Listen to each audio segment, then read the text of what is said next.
ESPN's Todd Mcshay spoke to the media on Friday where he was asked about UCF quarterback Blake Bortles' draft stock.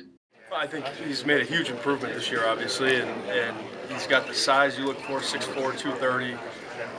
Kind of equate his mobility a little bit to Joe Flacco, Ben Roethlisberger, some of those guys who are bigger guys that can shake defenders and make throws on the run and create. He's still developing. I think another year of school would be good for him, and I think it would be good for his decision-making and his consistency with his mechanics. But, he has a tough decision to make because it's not the strongest quarterback class, and he's got a chance if he decides to come out and it works out well and shows the promise that he's shown to this point, he's got a chance to be a first-round draft pick. Well, they're just different players, really. And that's the thing.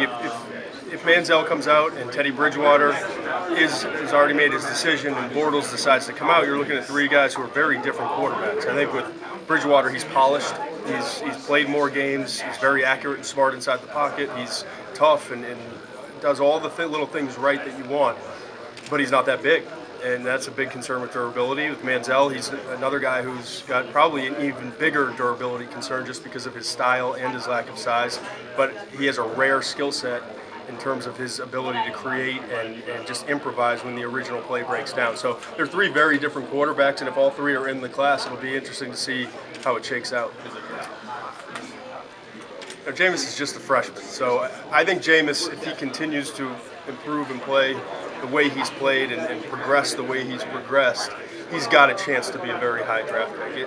And I've studied probably 8 games of him this year, more than a lot of the seniors at this point. So I feel comfortable saying that he obviously has the tools to be a first-round pick, and it wouldn't shock me if, whether it's next year or the year after, if he's the first overall pick. I mean, he's that talented. Next year's class, we always do this, but next year's class looks a little bit stronger than this year's with Marcus Mariota deciding to go back if he sticks with that decision.